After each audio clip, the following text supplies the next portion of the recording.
আজকে আমরা pudding cake বানাম। তো আমি গ্যাসটা অন করে নিলাম, তারপর একটা তাওয়া দেবো।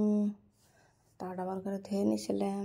তো তাওয়াটা গরম হইবার নিয়ে দিয়ে তারপরে আমি এখন চিনি আর পানি গুলামো। তো চিনি দিলাম, তারপরে পানি আর চিনি আমি যে মিক্স করে রাখছি, রেখে আমি গোলান লাগবো। ডাইরেক্ট চিনিটা দিলে আটকে ধরবো, তো পানির সাথে দিলে ভালো হয়। তো আমি এখানে তাওয়াটা গরম হয়েছে, তো আমি ঢেলে দিলাম। তো ঢেলে দেওয়ার পর চান দিয়ে যে মানে বুটবুটি টাইপের হইতেছে। তো এটা কালারটা যখন চেঞ্জ হবে এসব নামান লাগবো। তো আপনারা ভালো করে লাইরা থাকেন যাতে আটকে না ধরে।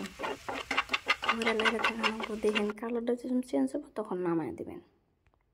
এই যে দেখেন কালারটা চেঞ্জ হয়ে গেছে, তখন আমি ঢাইলে দেবো। তো সব 3টা ডিম নিলাম, 3টা ডিম আর একটা বাটির মধ্যে ফাটাই নেব। তো এক হাত মোবাইল ধরে এক হাত ডিম ফাটানো কষ্ট হয়, তো মোবাইলটা সাইডে রেখে ডিম 3টা ফাটাই নিলাম। তো এখন চিনি দিয়ে নিলাম ডিমের মধ্যে, 3 চামচ চিনি দিয়ে নিলাম। আপনারা এখন কতখানি মিঠা খান, তো আমরা মিঠা বেশি খাই, তো 3 চামচ চিনি দিয়ে নিলাম। তখন ভালো করে ফেটানো লাগবো। আর চিনিটা যাতে গলে একদম ডিমের সাথে মিক্স হয়ে যায়, সাথে দলা দলা না থাকে। দলা দলা থাকলে কিন্তু হবো না, নষ্ট হবো। তো দেখেন আমি ভুলে আসছিলাম, দেখেন আমার একদম মিক্স হয়ে গেছে গা, মিলে গেছে গা। তো দেখেন কী সুন্দর হয়েছে, মিক্স হয়ে গেছে গা। এখন আমি এটা চেক করে নিলাম, প্রোটিনের এটা যে বানিয়েছিলাম চিনির এটা কেমন হয়েছে চেক করে নিলাম, ঠিক আছে। এখন দেখেন একটা স্লাইস নিয়ে নেবো। 10 টাকা দামের স্লাইস নিয়েছি, আপনার যে কোনো একটা স্লাইস নিলে হলো। তো আমি 10 টাকা দামের স্লাইস হলো, তো ওটাই নিচ্ছি। তো 6টা স্লাইস নিছি। 6টা স্লাইস নিয়ে এখন ধরেন যে এই সাইডের মোড়ার ইগুলা যে আছে পালা, এগুলা মানে এগুলা কাইঠা নিয়ে লাগবো। তো আমি সাইডের এগুলা কাইঠা নেবো, সাদা অংশটা নেবো। তো সাইডের এগুলা কাইঠা নিয়েছি, দেখেন সাদা এটা নিছি। তখন এটা আমি কী করবো, এখন এটা আমি দুধের মধ্যে ভিজাবো। আমি 3 কাপ দুধ নিছি। আপনার ঘরে মানে যাতে আমি স্যালাড যেটুক বানাবেন ওই হিসাবে দুধ নিয়ে নিন। আপনার ঘরে পরিমাণ মতন দুধ নিয়ে নিন। তো আমি 3 কাপ নিছি। তো তারপর স্যালাডটা দুধের মধ্যে ভিজিয়ে দিলাম। তো ভিজিয়ে দিয়ে আমি কতক্ষণ রাইখা দেবো, এই যে রাইখা দিলাম। ভিজিয়ে দিয়ে এই সময় যে ডিমের চিনির এটা রাইখা দিয়েছিলাম, তো এটা আমি এখন গ্রাইন্ডারে দিয়ে এটা মিক্স করে নেব। সবখানে ঢেলে দিলাম। তো এটা অন করে দেবো, গ্রাইন্ডারের এটা অন করে দিয়ে এটা রাইখা দেয় সুন্দর মতন করে দেবেন, যে 5 মিনিট চলাইলে কাফি। তো দেখেন এটা আমি দেখেন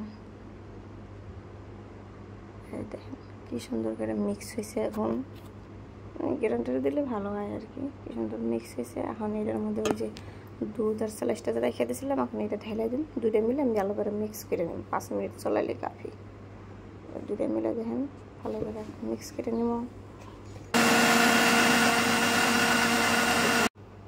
সুন্দর করে মিক্স হয়ে গেছে। এখন ধরেন গরম পানি দিলে, তো আমি রাইস কুকার দেবো। আপনার অনেক কিছু গরম পানি দেবে, তো আমার কাছে ওভেন কিছু নাই, সো আমি রাইস কুকার দিই। রাইস কুকার সবের ঘরে ঘরে আছে। তো আমার বাড়িতে আবার বড়ো রাইস কুকার, বড়ো রাইস কুকার একটা নিয়েছি। গরম পানি ভেবে নিয়ে দিয়ে এখন সসপ্যানের ঠান্ডা জল, মানে ওই যে চিনির পানিটা দিতেছিলাম, চিনি যেটা রাখা দিয়েছিলাম ওটা লেইটা কীভাবে হকতেছিল না, সেটা দেখা লাগবো। তো দেখে নিয়ে যে এটা হয়ে গেছে গা চিনির এটা। তারপর সেটা বিশাল থেকে ছাঁকনি একটা কিনেছিলাম, ভালো করে ছাঁকে না লাগবো, মানে যদি কিছু দর থেকে যায় তো ছাঁকনির মধ্যে থেকে যাবো। তখন এটা ভালো করে ঢাইলে দিন ছাঁকনির দিতে, ডাইরেক্ট ঢাইলে দিন না, ছাঁকনির মধ্যে ঢাইলে মানে ঢালা লাগবো। তো আপনারা সসপ্যান নেবেন না, সসপ্যান সাইজের মতন পেলে একটা কি বাসন টাসন থাকলে নিয়ে হারবেন। তো আমি সসপ্যান নিয়েছি। তো আমি রাইস কুকারে ছোটো এইগুলো আসলো, এই রাইস কুকার যেটা বড়ো, তো বসানো তো লাগবে, ডাইরেক্ট পানির মতো তো ছেড়ে দেওয়া যাবো না। তো এই জন্য ছোটো রাইস কুকার এটা নিয়ে এখানে মানে উল্টা ফেলে বসা দিলাম। তারপর কতটা টিস্যু নিয়ে নিলাম, তো সসপ্যানটা এখানে টিস্যুর উপরে বসা দেবে। তো এই সসপ্যানটা দাদির কাছে এনেছি। তো দাদির দেওয়া একটা সসপ্যানটা তোমাদের ওই যে অল্প করে অল্প ভাঙা সসপ্যান আছে ওটা দেবো। মানে এই সাইজের ঘরে কোনো বাসন দেখলাম না যেটা আমাদের পুডিং কেক বানানো যাবো। মাও নাই, মা স্কুলে গেছে। তো আমি কী করুন, দাদির ওইটা নিয়ে এলাম। একটা কথা আমি কিন্তু ওখানে একবার চেক করছিলাম, যদি সিদ্ধ হয় না তাহলে ঠোঙ্গা দেওয়া ভালো করে আমি পেঁচায় আবার রাইস কুকারে বসা দিয়েছিলাম। তো দেখান পারি নাই, তখন আমি চেক করে নিলাম ঠোঙ্গাটা ছিঁড়ে। দেখেন চেক করে এরকম দেখান দিয়ে হয়েছে, এবার দেখা যায় বাট ওটা হয়েছে।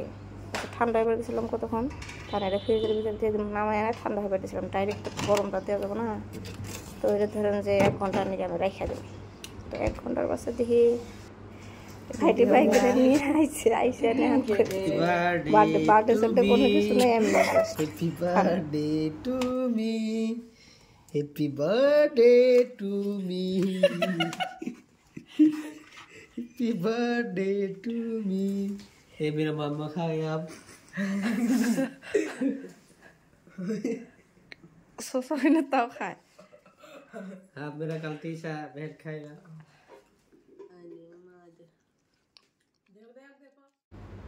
ये मेरा छोटा सा भाई है तो thank you for watching me